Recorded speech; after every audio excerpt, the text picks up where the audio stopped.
Hey, what's up, GBA Temp and YouTube? There's a fairly new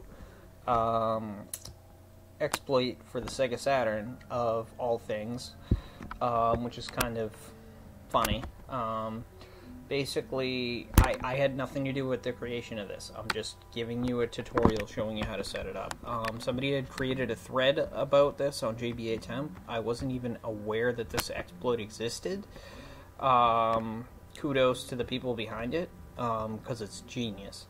So basically what this is you're able to actually hack an action replay cartridge for the Sega Saturn.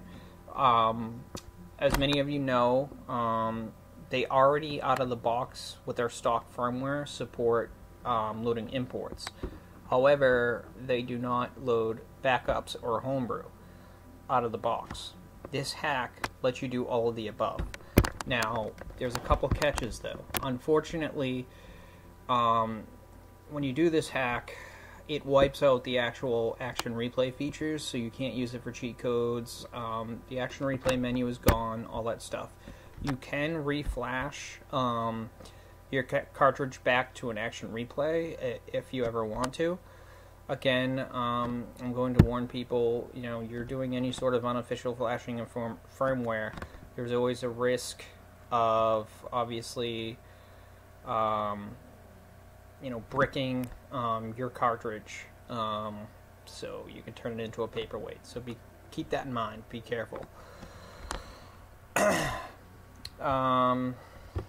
And even if you're as careful as heck, you could still inadvertently brick the cartridge. Things happen.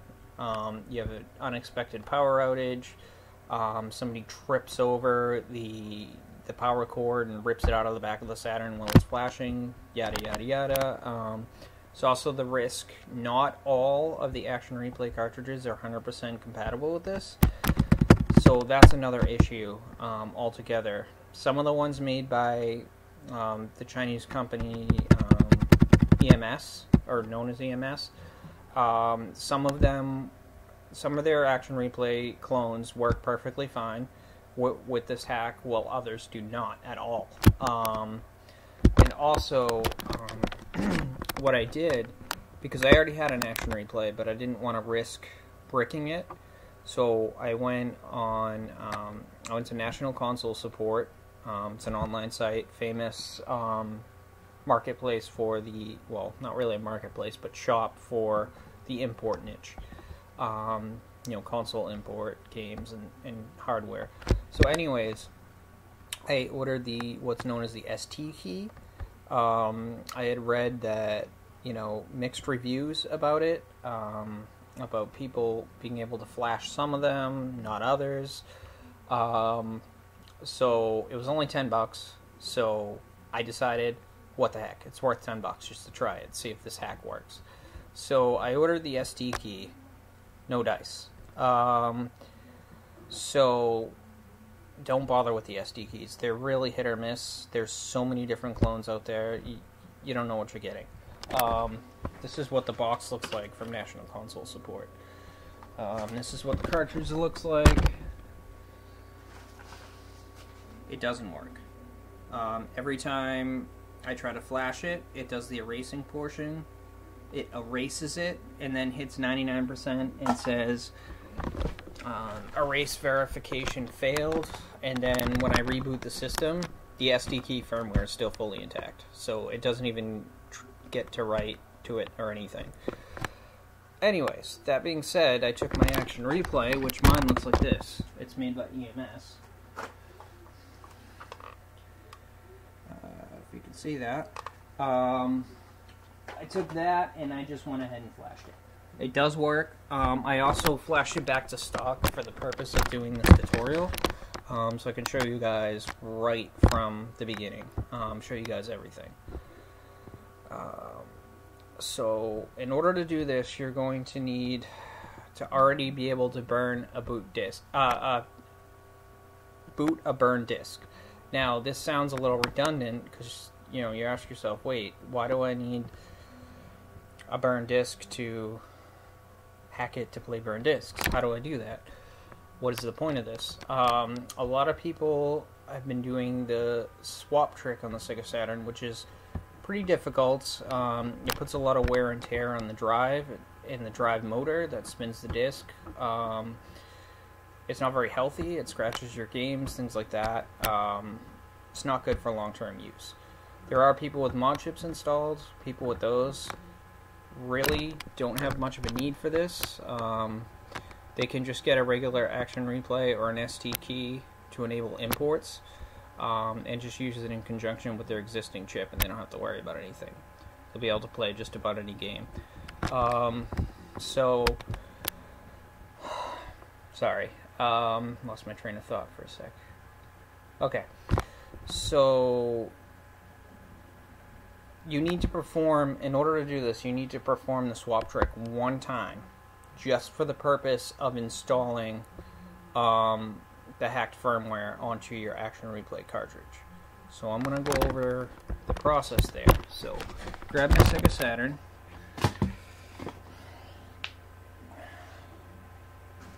I'm just literally going to unhook it for a sec so I can just show you. So obviously I have the lid open, like the top off. I never keep screws in this thing because I was using the swap trick for the longest time. I don't even know what the screws are at this point. It's been years. But there's actually a button right here, right where my finger is. This doesn't look like a button, but you want to wrap that in Scotch tape. And what that does is it tricks the Saturn into thinking that the lid is always open. I mean, always closed, sorry. It tricks it into thinking that this door here is constantly closed because it won't read the disc if it's detected as being open. Because you're not going to be able to do the swap trick without taping that button. So you want to do that. Let me hook this up. Now, keep in mind, this exploit should only be used for legitimate backup copies of games that you lawfully own. You know, also imports, if those are allowed in your country, which the vast majority of countries, that's perfectly fine. You know, there are exceptions to every rule, so don't take this as legal advice. And also homebrew, like legitimate Saturn homebrew. This is not meant for illicit use, but use at your own risk. And where you're opening the console, I can't be held responsible for any damage to any of your equipment. Accidents happen, mishaps happen, at your own risk. So, one key thing for people who aren't super tech savvy, or good with hardware, you'll notice, you know what, I'm going to put it on my webcam. Okay. So you'll notice on the Saturn, I'm going to unhook it again, I'm sorry. Okay. Right here, this is on my right hand side, but because I'm using my webcam, it's reversed. This is the power supply. I have the Model 2 Saturn, by the way. Or actually, I apologize, I have the Model 1, because it's got the light on it. Okay. Nope. Getting confused. I had a Model 1. This is just the power LED. Forget what I just said. This is a Model 2. My power supply is right here. Do not touch that. Like at all. Especially when it's on. But even when it's off, don't touch it. Because these little things here are capacitors.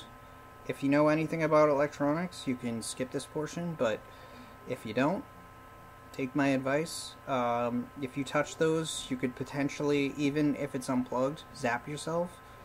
And there's, you know, I'm in America, so there's 120 volts and 30 amps coming out of my wall socket approximately.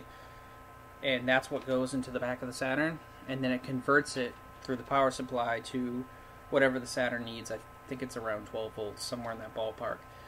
So any one of these could potentially be 120 volts at 30 amps, and you really don't know unless you were to analyze the entire circuit. Do not touch. You could electrocute yourself or get seriously hurt. I'm just covering all my bases here. I know a lot of stuff is pretty common sense, but you know it is. So what I'm gonna do here, show you guys real quick. First step. Okay. First step. I'll put a link to download the flashing application. I'll put that in the description because otherwise you're going to have a little bit of a hard time finding it. I had a hard time finding it. Did some Googling for a while and finally found a link that worked.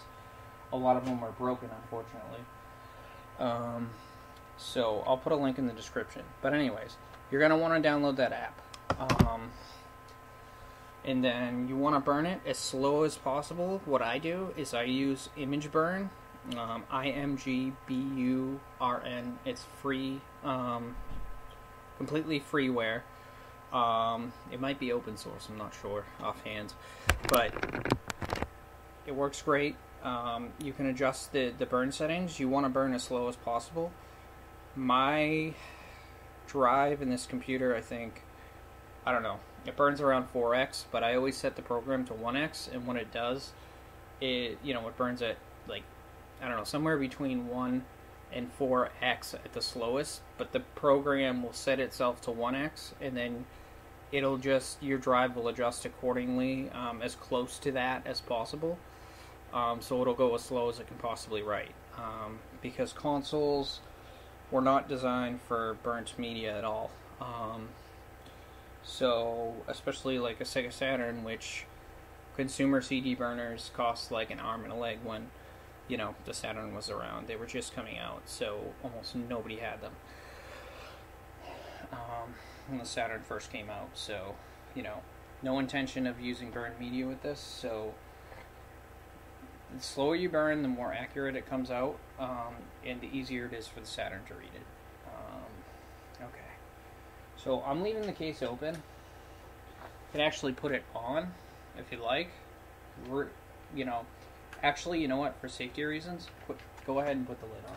I'm going to do it that way too, for safety's sake, because I don't want anybody hurting themselves here.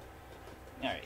So once you burn this disc, I haven't labeled it. It's called Pseudo Saturn. Again, credit, it's not me. I don't know who the original author is, but kudos to whoever it was. Not me. So now we got to do the Sega Saturn swap trick. This can be fairly difficult, trying to get this to load, especially if you've never done the swap trick before. So it can get very frustrating trying to get this to load,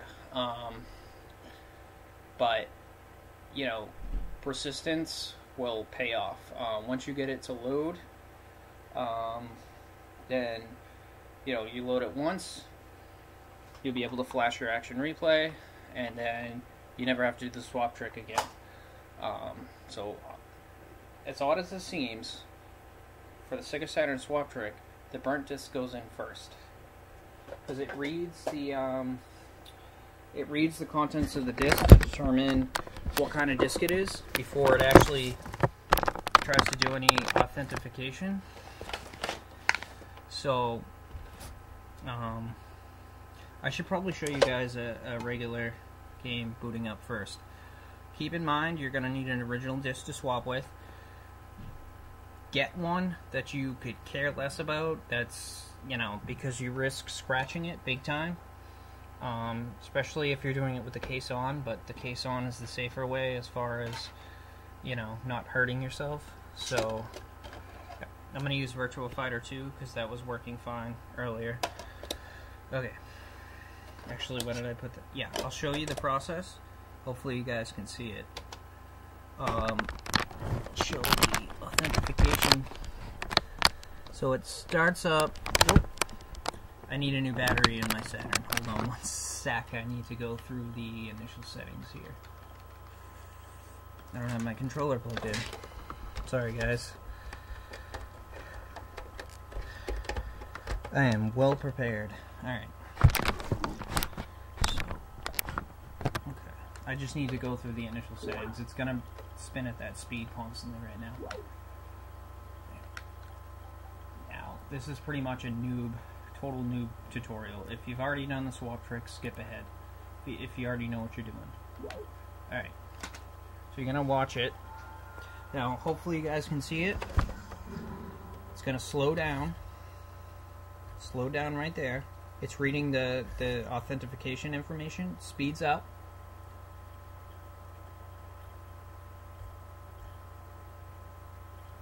And I could have sworn there were 2 verifications, but apparently... Oh, there it goes.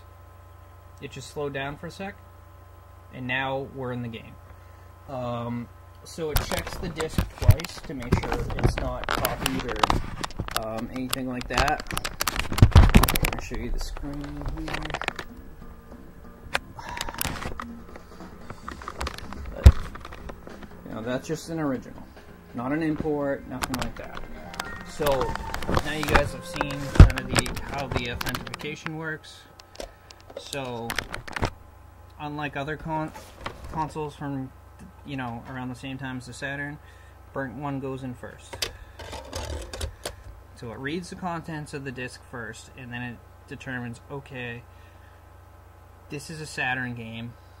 Now I need to read the copy protection track portion, to make sure that this is legit.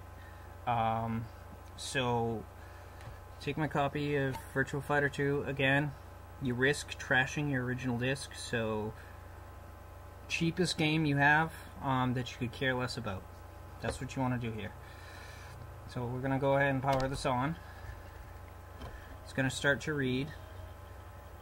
Oop, forgot my battery. Sorry, one sec.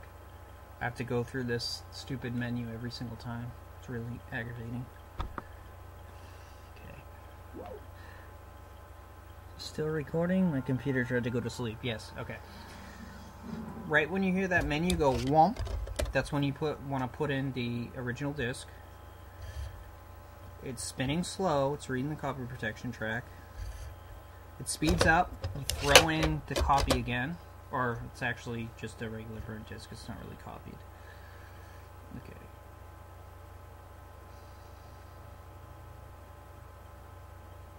Just a sec.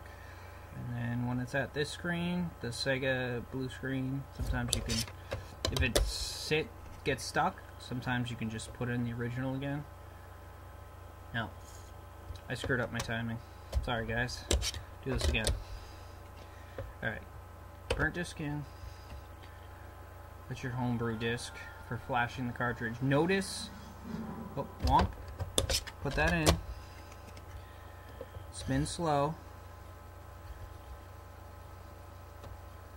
Once it's going full speed again, take it out, put in the burnt disc. Hopefully this loads.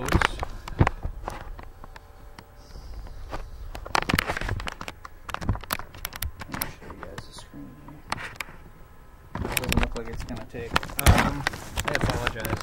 Even though I'm a veteran at this, I still have a hard time sometimes. I'm also at a different angle, so sometimes if it doesn't load with a certain game, like original game, you can try a different one. But one key thing that I forgot to mention: when you boot up the software, the cartridge has to be out of the system. I'll explain that later. Just trust me on that one. I'm gonna grab a different original game and see if that works. Again, don't get frustrated. You know, this doesn't. If you have trouble getting the swap trick to work, just keep plugging away at it, and the end result will be awesome, hopefully.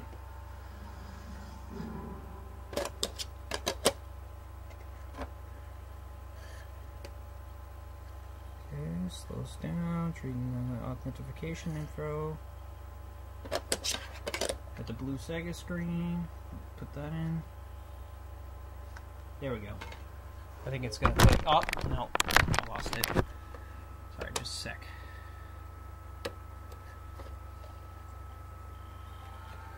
Sorry, guys.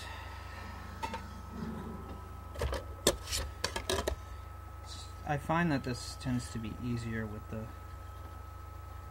case off, but usually how I do it.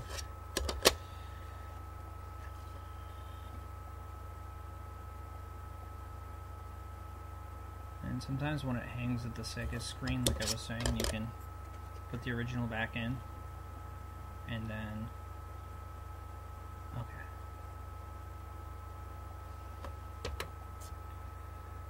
I'm probably going to need to edit this video, because this is terrible. Sorry, guys.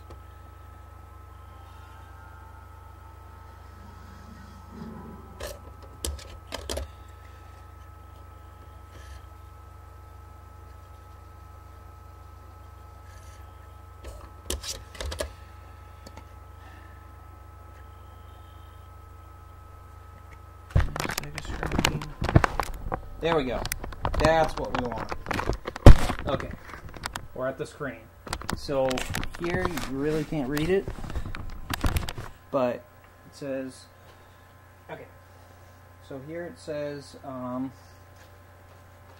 Saturn cartridge flasher, press start to begin, 3D pad and multi-tap pad are not supported. So you want to use just a standard Saturn controller. So you press start. And here you have a list of all the different firmwares that you can write to your cartridge. Notice the cartridge is still out.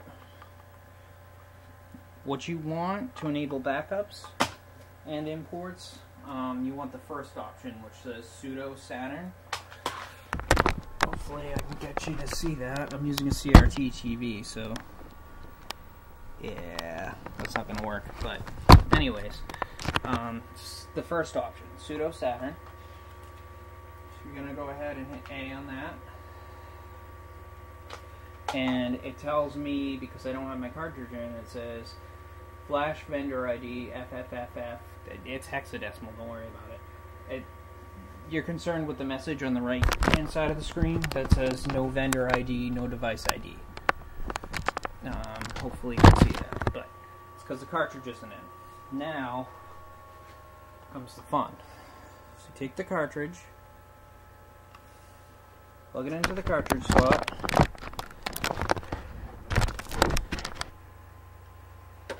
You might have to wiggle it a little bit. If you're familiar with Saturn cartridges, you know how it is already. I plugged it in.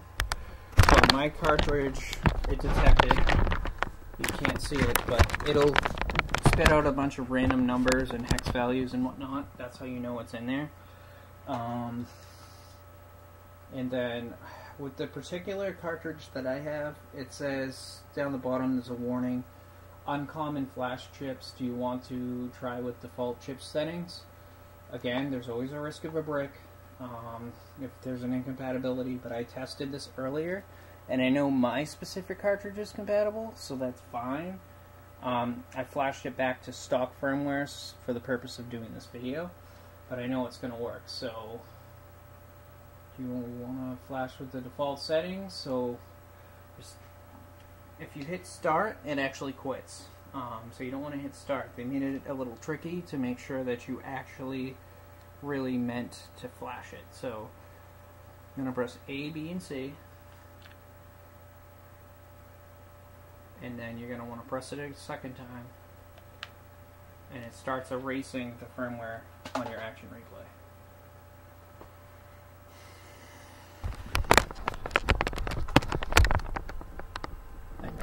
Once it's fully erased, it writes the new Pseudo Saturn to it. Pseudo Saturn is the name of the hack. And don't forget, don't use an SD key. Don't go out and buy one. If you already have one lying around and you're not worried about risking damaging it or bricking it, you can go ahead by all means and try it, but don't come crying to me if it doesn't work.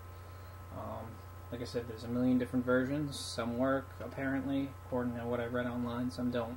Mine does not. And I bought that from ncsx.com, also known as National Console Support. So don't bother getting it from them if you're going to go that route. I recommend just getting Action Replay. Most of them are compatible, even the ones by EMS. So now it's writing the firmware. Those are hex values. Again, you don't need to know anything about that. It's fine. Just doing its thing.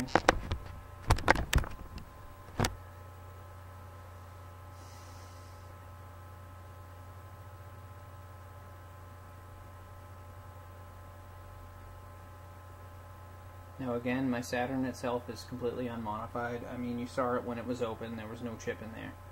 Usually the chips are wired directly into the drive, the ribbon cable there. So you know I'm not messing with you. Obviously, I'm not trolling here. This part takes a little bit, so bear with me.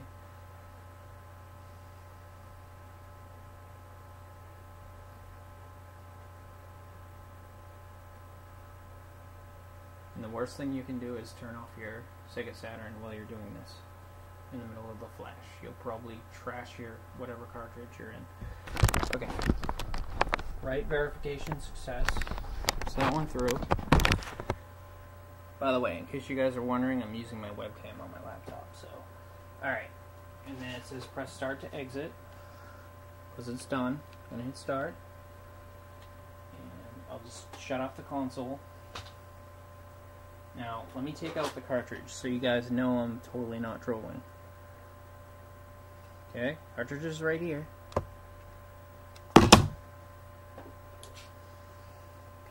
Burnt disc.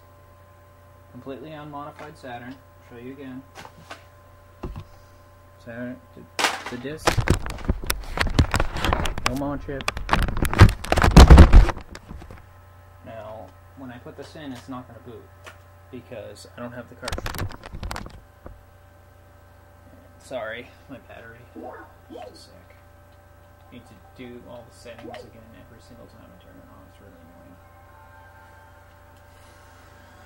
So I'm just loading the installer again, or attempting to, but the cartridge isn't in, so it's not going to boot. But just to show you guys that my console is not modified in any way, other than taping that button down and opening it.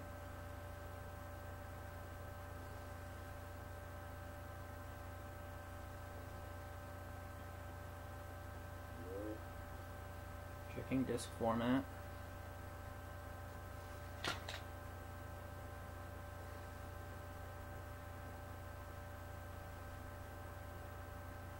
You can probably hear the lasers, you know, trying to read it, and it's just like, no, this is not an authentic disc. Disc unsuitable for the system. So, what I'm going to do here,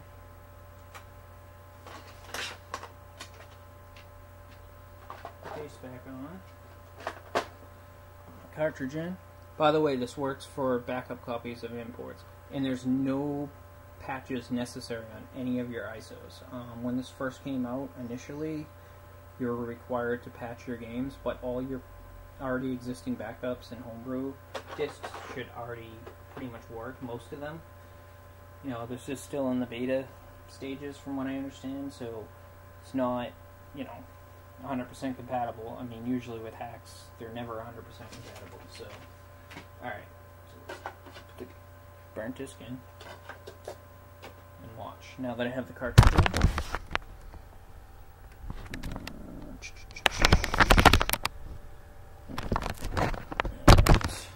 my stupid battery. I need to buy a new one at like Radio Shack or something, assuming I have a compatible one. Just a standard like CMOS battery, I believe, for a computer.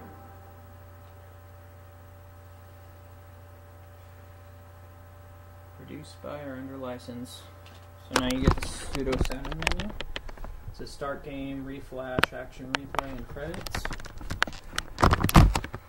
So you're just going to hit start game. Detected real Saturn disk, opening file.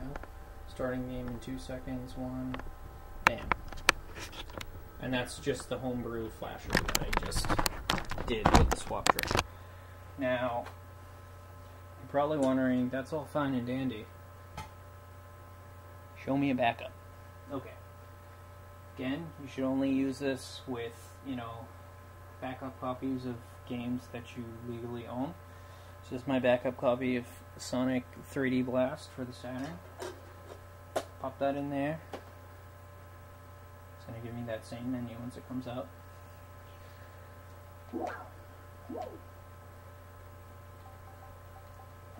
Now this disc should work. It worked earlier, but I know it's pretty scratched up from using the swap tray, so I'm not sure if I'll actually be able to get into the game, but take a look. So there's our Pseudo Saturn menu. Start game, loading disk.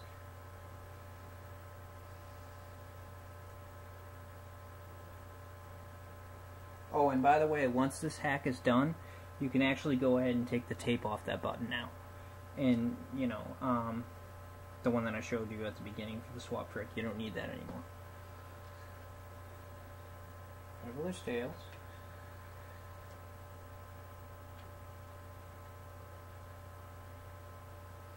Now this game has excruciatingly long loading times.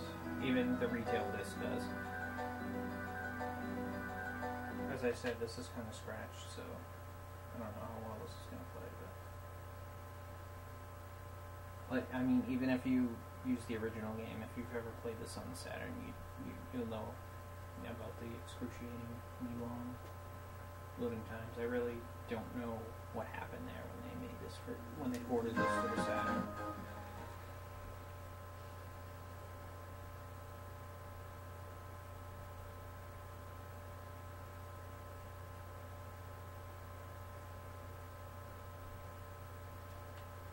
Yeah, my disc is scratched, so it's showing like messed up garbled stuff.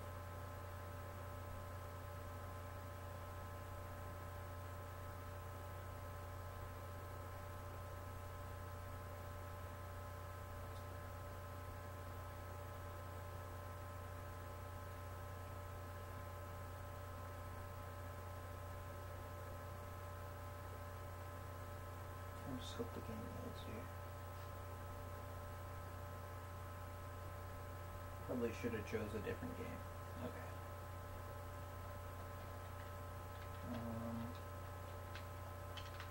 Looks like it's frozen.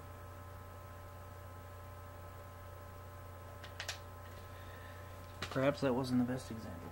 Oh, maybe it's going. Hold on.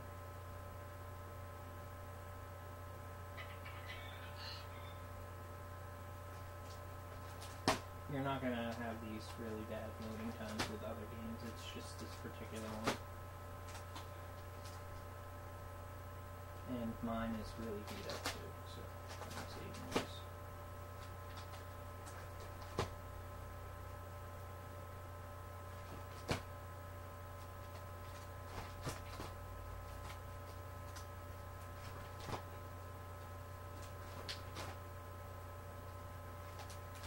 I don't think this disc is going to work.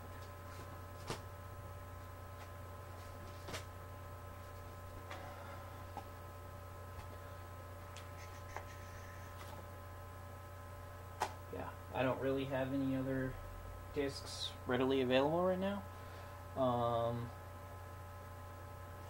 think.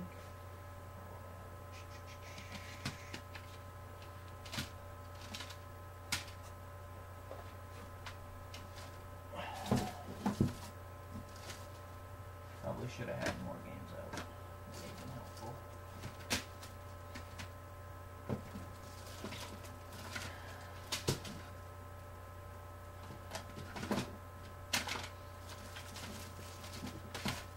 Well, you get the gist of what's going on here. You know, you saw the game come up and everything. It's just mine's all beat up and scratched. I need to make another backup copy.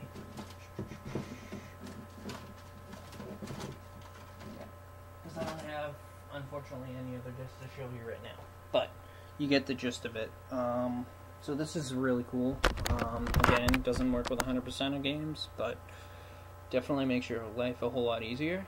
Yeah. So, cool stuff. And you can always, you know, go back, load up the Pseudo Saturn disc with the hack, the hacked action replay, and you can always reflash it back to stock. So you can restore it back and use it for cheat codes and all that again. Yeah, cool stuff. For those wondering how this actually works,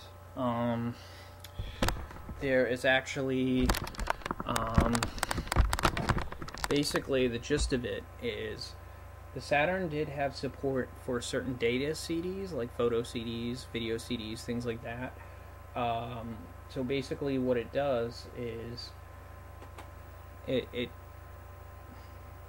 the game basically with this hacked cartridge is basically seen as some sort of data CD, as if it, instead of a game, as if it were a photo CD or a video CD or whatever the case may be. I'm not sure what specifically it sees it as. But what the hack cartridge does then, it fools the Saturn into thinking it's a regular data CD, and then it turns around and launches a custom bootloader, which turns around and says, basically tells the Saturn, no, this is an actual Saturn game. I know how to load this, so do it this way. And it bypasses the copy protection altogether because it thinks that the Saturn thinks that it's, just a regular data CD. Have any questions, comments? Leave it in the comments, I guess. Alright. See ya.